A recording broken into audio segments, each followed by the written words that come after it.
Welcome back, ladies and gentlemen, to a brand new season of Ravens Talk.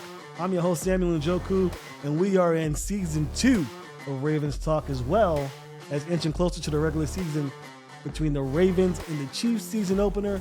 It's going to be a good one, but first we have to get through training camp. We'll talk all about training camp, how it's gone so far for the Ravens. We look back at an exciting, but, a little disappointing week 1 of the regular season, well, preseason, I should say, between the Ravens and the Eagles. And we look ahead at what could be a fascinating week 2 matchup against the Atlanta Falcons. But first, we got to say welcome back. I mean, it feels good, right? It feels good to be back. If you follow me on social media, you know that I've been active, but, not a lot of shows as of late. And that's because we were preparing to bring you a new season, lots of changes with the podcast. As you can see, I have my Ravens Talk podcast merchandise, which will be going on sale if it hasn't already to my viewers. If you're listening on the airways, head over to Ravens Talk podcast on Instagram, as we have a lot of merchandise, hopefully giving away a couple. We'll talk about that as the show concludes. But the Ravens have a lot of work to do. The regular season went very well for them last year. The postseason started off with a huge win against the Texans and then dropped considerably in excitement and anticipation as the Ravens lose to the Chiefs at M&T Bank Stadium in the AFC Championship game and lose out on the possibility of heading to Las Vegas to face off against the 49ers in the Super Bowl. But this, as I mentioned a lot through the offseason, this feels like a redemption arc. If you remember, in 2011, 2012, the Ravens lost to the Patriots in the AFC Championship game, went back to New England and got the job done, led by Joe Flacco, won their second Lombardi trophy. So there's chances, there's time for the Ravens to make that impact, do what they need to do, take that next step and win the championship. The Ravens proved last year, I think hopefully they proved to some that they have what it takes to win a championship. They just need to piece it together. Obviously, the Kansas City Chiefs, 2-time Super Bowl champions, try making it a three-peat. The Ravens, I believe, are one of the few teams in the NFL who have a chance to stop that from happening. But before we go a little further, I think we're moving a little too far ahead. I think the Ravens would agree with that. I'm sure John Harbaugh mentions that ad nauseum with their players. It's time for the training camp. We got in some pieces. The Ravens brought in a lot of new pieces via draft and free agency, headlined by Nate Wiggins, who we'll talk about a little bit. So they have some guys who came in and replaced some people that left. I mean, Patrick Queen's a guy who was a staple for this defense for a long time. He moves over to the Pittsburgh Steelers. And we have Tyler Huntley, a backup QB, who leaves and goes, stays in the AFC North, but is no longer a Raven. So there's some guys that need to step up. Tavius Robinson's a guy who's obviously has been highly anticipated. Came in game 1 and looked very good. I mean, you got to say he looked almost exceptional. Can we say better than Patrick Queen in some aspects? Who knows? But these are the type of things you want to find out at this time. Can Tavius Robinson be that guy to come in and be the linebacker aside Roquan Smith and solidify that unit? So lots of good things we're seeing in training camp and in preseason, but also some things that we haven't been so high on. And that's, Rashad Bateman, a guy who, and the Ravens want him to be the 1 or 2 receiver. They want him starting. They want him on the field the majority of the time. He's been injured. He's been dealing with some soft tissue stuff, a lot of nagging injuries, things that happen in camp, I would say. And John Harbaugh mentioned that it's not going to be anything too serious. He's had difficulty fielding those questions. And I think John Harbaugh just needs to get used to the fact that, hey, you're the head coach. And the media is asking those questions because the fans want to know. And the fans want to know, is their receiver that they drafted in the first round going to be that guy to finally step up and make good on the promise that comes with being drafted in the first round and as being a solid starter in this league? Who knows? They lose Odell Beckham Jr. in the offseason. They have Zay Flowers. They have Isaiah Likely. They have Mark Andrews. Rashad Bateman will really solidify this passing attack and make them a formidable unit heading into the 2024 season. Excuse me. But Rashad Bateman's not the only guy. I know people want to talk about Rashad Bateman ad nauseum, but there are other guys out there to talk about. The running back group. The running back group has looked ho-hum, besides, of course, the monster that is Derrick Henry and Justice Hill, who the coaching staff has already said is basically a starter in this league. So That tells me that Henry obviously won. Hill 2. Who's going to be that third running back? The Ravens drafted Ali out of Marshall. They have Owen Wright come back. Keaton Mitchell is still dealing with the ACL tear. He'll be back in the middle of the season, hopefully, the Ravens think. So they need a guy to come in and be that third running back. And in the preseason game, it looked like Ali had all the opportunities in the world to show that he's that guy. And much like has been the case in training camp, hasn't been the case. Owen Wright has stepped up and been that guy, been that solidified piece, that cog in the wheel, so to speak, if you're a Ravens fan, and really looks to be probably that third running back. And that will be par for the course for the Ravens. The Ravens love bringing in undrafted free agents. This is his second year as a Raven, Owen Wright is, and he's going to make the most of it, obviously, because he looked great. One of the light spots in what has been probably a dim performance for the rest of the running back core, but we'll see. There's also, if you're a Ravens fan, this name will ring a bell for you. I talked about it earlier, just a few seconds ago, but he's worth bringing up another time. Nate Wiggins out of Clemson came in and looked every bit the first round draft pick that many believed him to be. He looked sensational. And many people will say, it was against non-starters. It was against second and third stringers. What's he going to do against a Tyreek Hill? What's he going to do against Nico Collins or what have you? A Stephon Diggs? Well, hopefully he's not going up against those guys. They still got Marlon Humphrey and Brandon Stevens, and Wiggins is a rookie. But what he showed me is that if push comes to shove, he can be that guy for sure. 100%, no doubt about it. Yes, he went up against some third stringers and second stringers or what have you. But it's not what he did against who, it's how he did it. He looked magnificent. The burst, the anticipation, the confidence, things that you love to see from cornerbacks. Because if you're a corner in this league, you have got to be confident because you basically don't know what the receiver is doing. It's a very difficult position. You have to anticipate what the guy opposite you is doing and able to jump routes, secure PBUs, pass blocks for those, at home who don't know football jargon and what have you. But yeah, you need to be that guy.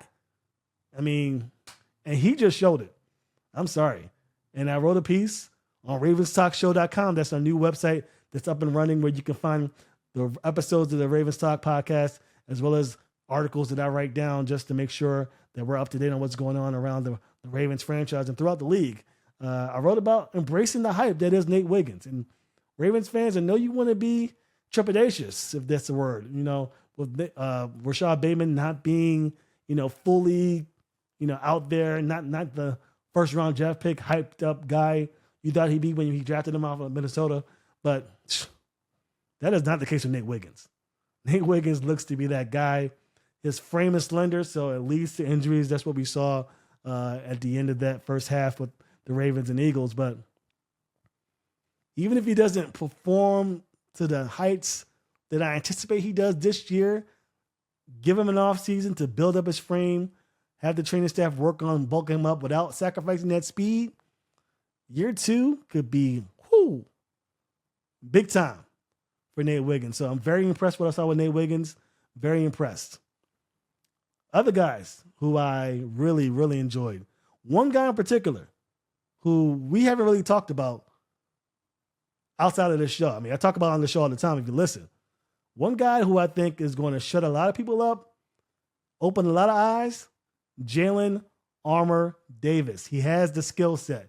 He has the frame. He has the tools to be so much what this Ravens defense needs, this defensive backfield needs, and he's going to show out.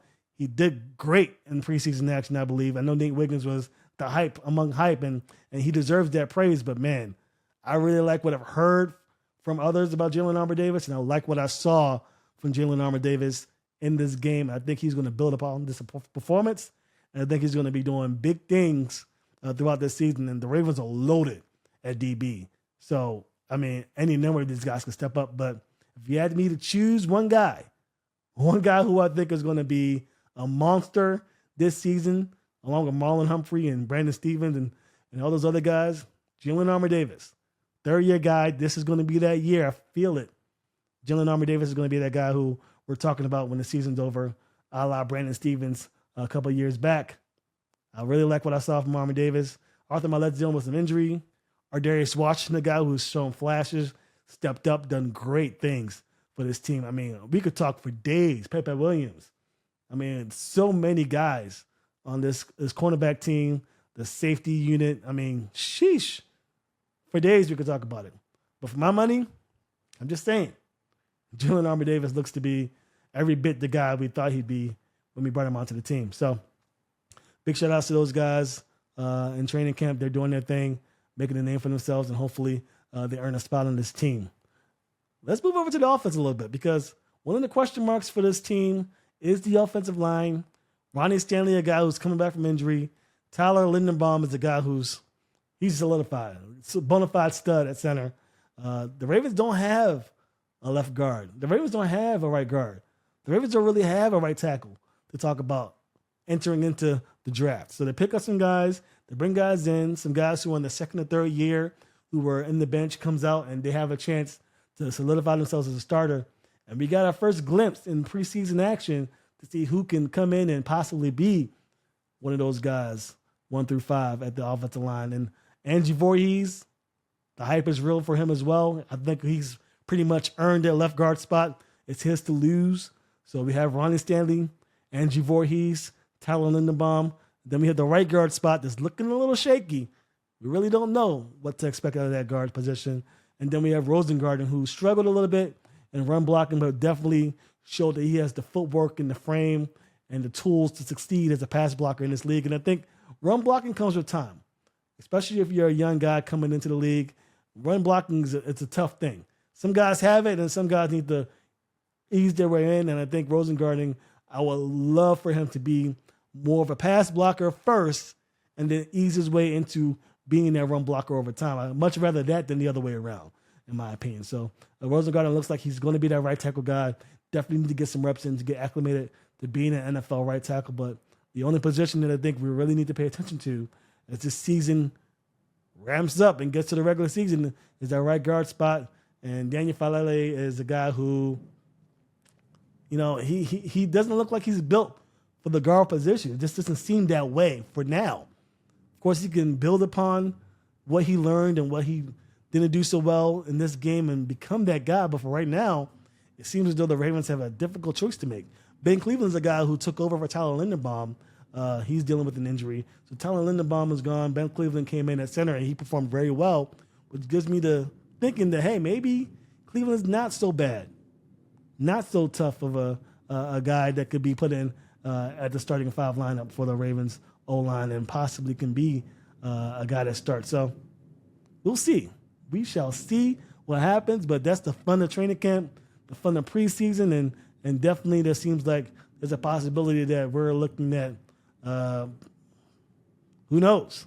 Who knows what could happen with that spot, and that's the fun of training camp and the preseason action.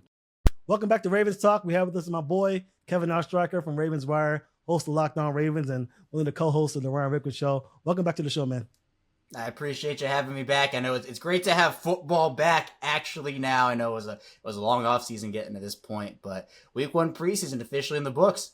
Yeah, man, it's been a long way coming. I know Ravens fans went from the Super Bowl all the way down, well, not the Super Bowl, the AFC Championship game, so close to the Super Bowl. You'd think they'd be in the Super Bowl. We're not going to say about that. But going from the AFC Championship game all the way down to preseason game number 1 is definitely a shock to your system a little bit. So not a lot of flashiness, I guess we say, in game 1, but definitely something to look at and dissect. I'm sure the coaching staff loved every minute of it. What are your thoughts about the first game? I know there wasn't a lot of big-time players in Lamar Jackson, Derrick Henry, but there were some guys who are fighting for some position and maybe a few rookies that are getting their first chance at some NFL action.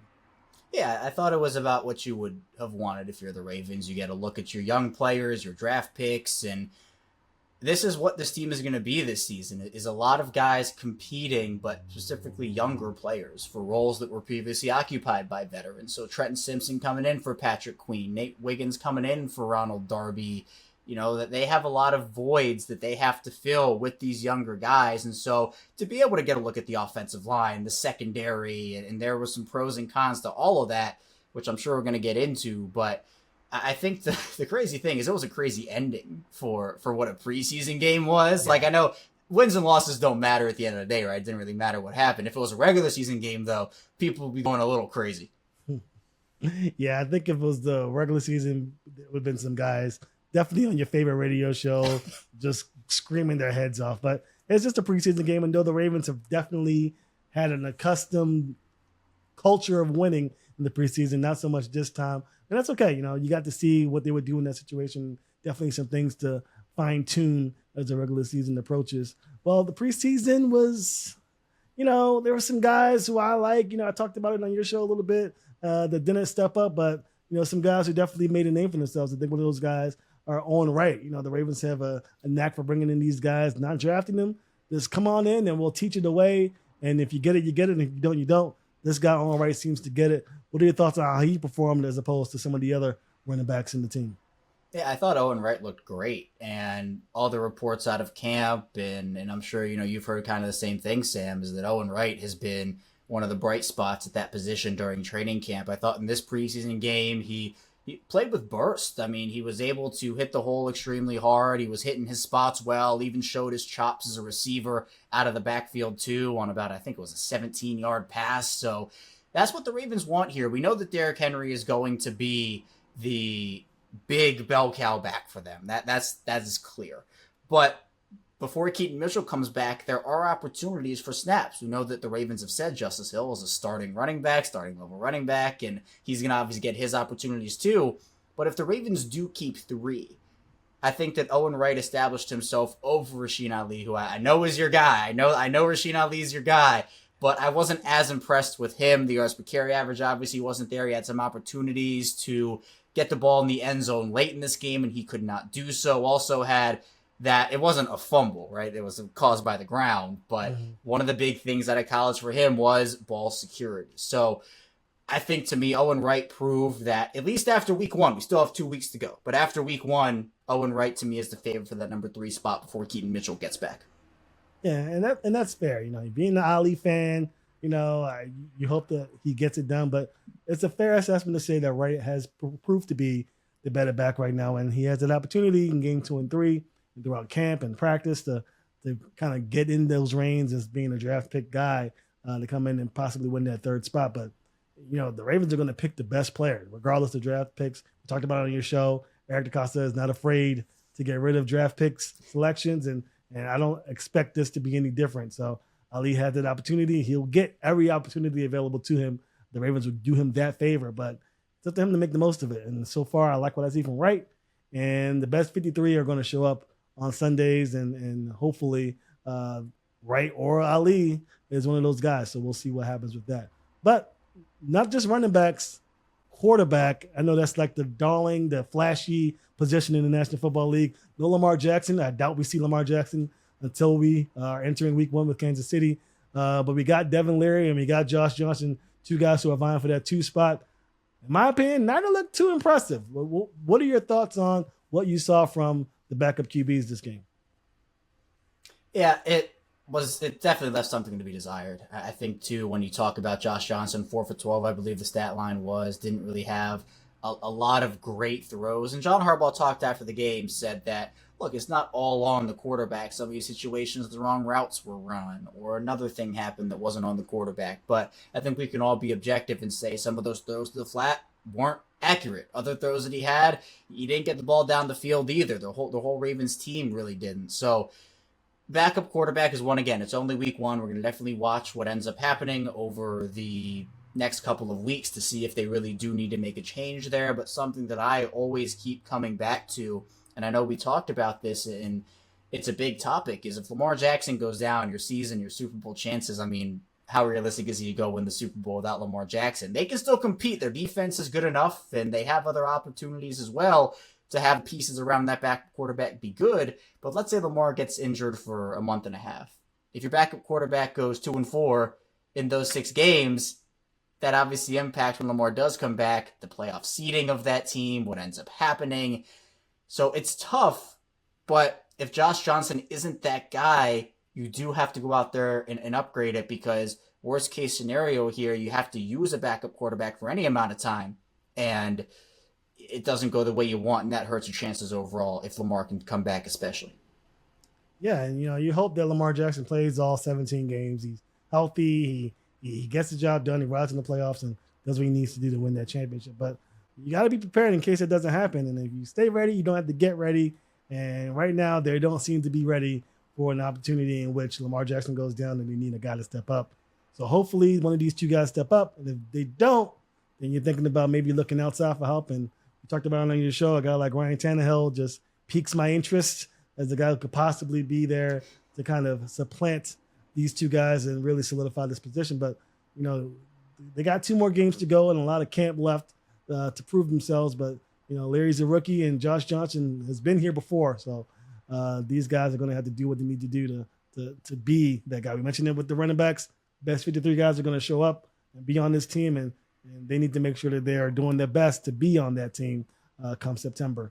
Let's move away from preseason game 1 and talk a little bit more about training camp, because there are guys who are still practicing who weren't able to perform in that game due to being starters or injuries or what have you. One of those guys, Rashad Bateman, has had an on and off type of beginning to camp.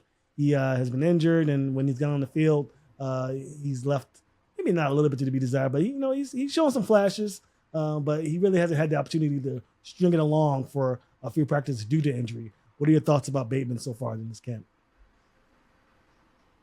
Yeah, I think to me, with Bateman, the talent is obviously there. We know that he's a 3-level receiver. We know that he has the ability to go out there and perform.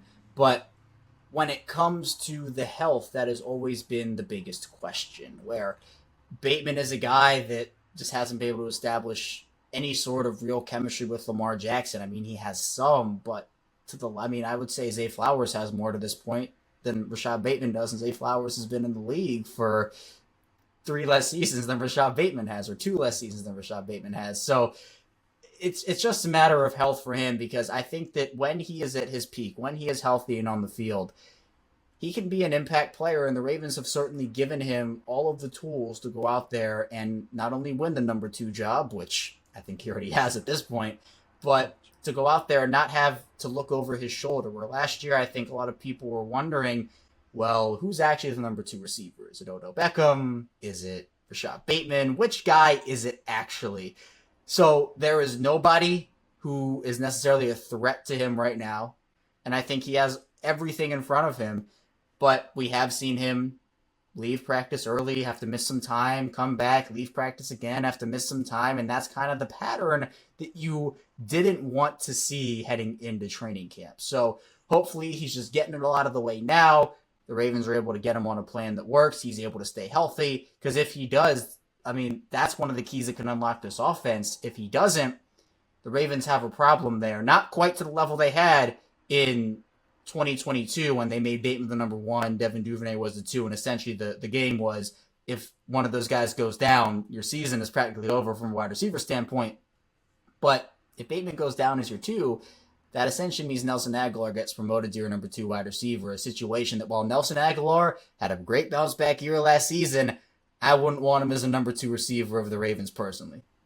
Yeah, I think Aguilar's kind of that slot guy, that third receiver, maybe situationally he can come in and be that deep threat that they need him to be. But I think definitely hope that Bateman becomes that 2 wide receiver. Maybe have a little bit of opportunity to bring in a guy during the offseason to kind of replace Odell Beckham, but the Ravens sought in them to keep Bateman along, and he needs to reward the Ravens' faith by stringing these practices together and entering the regular season as well, a bona fide number 2 guy. So we'll see how it goes. The Ravens have had a lot of injury scares, I guess, in camp, you would say.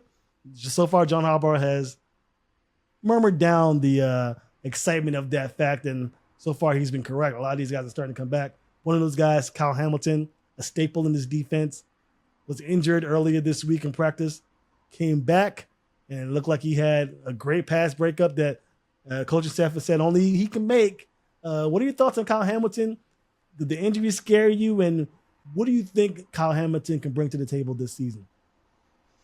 Yeah, I think from an injury perspective, it's just training camp stuff. I mean, guys go down. The Ravens aren't the only team dealing with this. Obviously, everybody has to, and unfortunately, Hamilton did go down, but was back on the field on Tuesday. And again, as you mentioned, just makes an impact immediately. Doesn't matter that he got injured. He goes out there and it's business as usual. But Hamilton is a player that just he means so much, and he is the most important player on that defense because of his versatility. He can play at all three levels of the defense. He has a skill set where he can cover slot receivers, he can be physical in the run game, he can force turnovers, blitz off of the edge.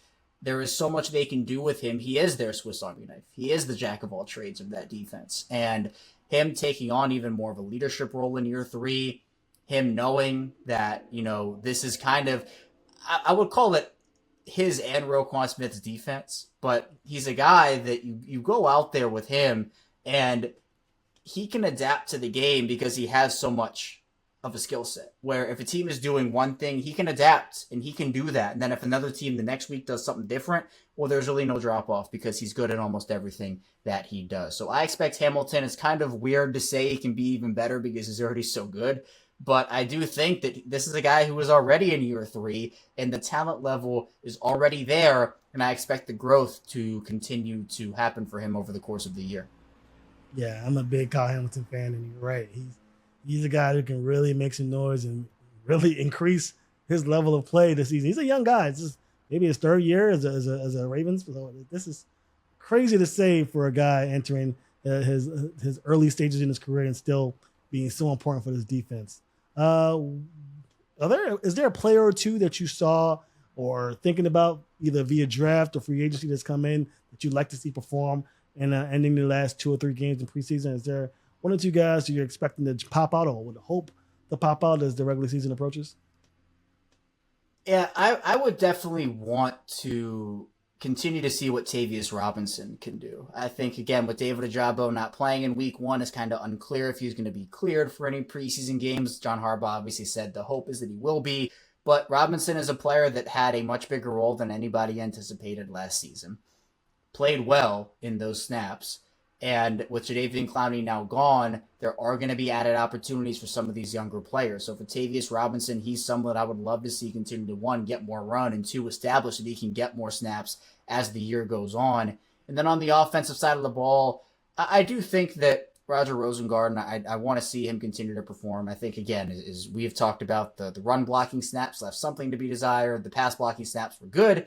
But in my opinion, he's a player that is going to be so important to them because that right tackle spot is one of the most important spots on that offensive line. Obviously, Ronnie Stanley is protecting Lamar Jackson's blind side, but the tackle spots are really important to me. And losing a guy, Morgan Moses, who there were health concerns with, but when he was on the field, played pretty well for the Ravens over his 2 years with the team. It's a tough bill to live up to. Rosengarten, it's kind of like the Nate Wiggins conversation. A little lighter than some of his counterparts with the frame and whatnot, but he still is a guy that can go out there and perform and contribute. And so to me, there might be some growing pains early with him, as I'm sure there would be with any rookie tackle that starts in week 1, especially up against the Kansas City defense that is vaunted, a lot more vaunted than it has been in years past. So for me, I think Rosengarten as a rookie is one of the most important in this class. Obviously, Nate Wiggins being another one of those guys. Yeah, I agree with you. I think I've heard a lot of good things about Tavius, and I think he's going to be a guy that comes in and possibly supplants Patrick Queen as one of the better linebackers in this league.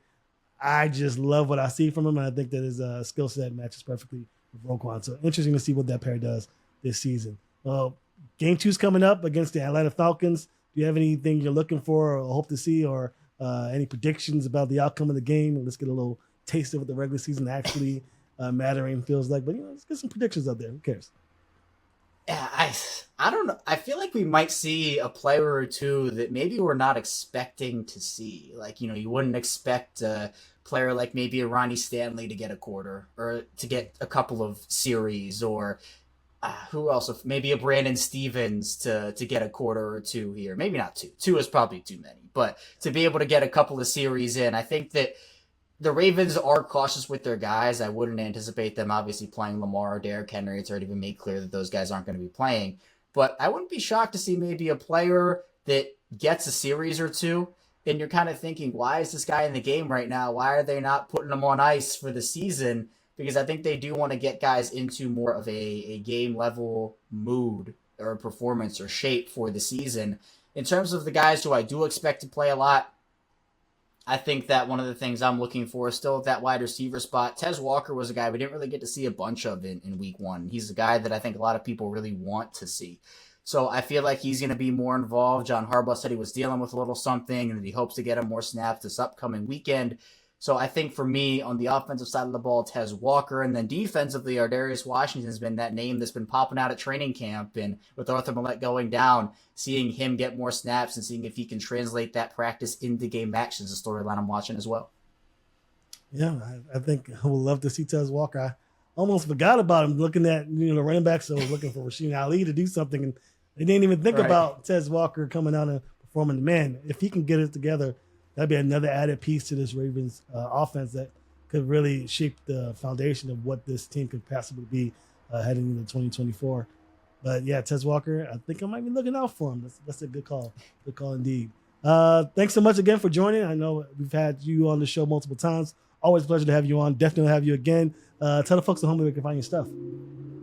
Yeah, for me, you can find me over at the Locked On Ravens podcast 5 days per week. So we do Monday through Friday over there. We also do bonus content. So if you want to watch that in video form, listen in audio form, we have you covered over there. Also, I write for Ravens Wire for my written content over at USA Today. I do some work with Bleacher Report and their video content. And I also work over at the Ryan Ripken Show, doing Orioles, Ravens, the whole 9 yards. So very busy for me. It's a grind, but I love it. And I appreciate you having me on, Sam. It's always a blast talking with you.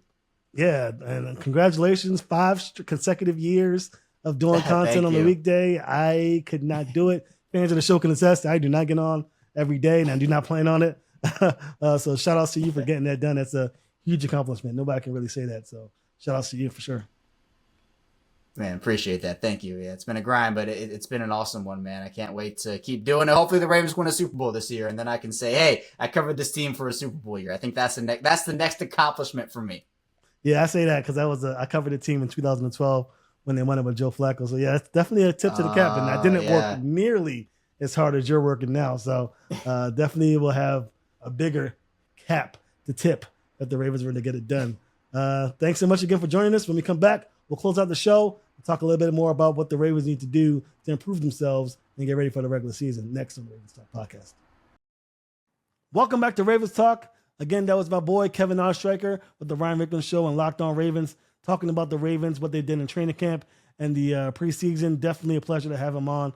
One of my best guests to have on, and he definitely knows his stuff about the Ravens. So shout outs to him. Hopefully we'll have him on very soon. Preseason football, week 1, wasn't flashy. The Ravens definitely did lose.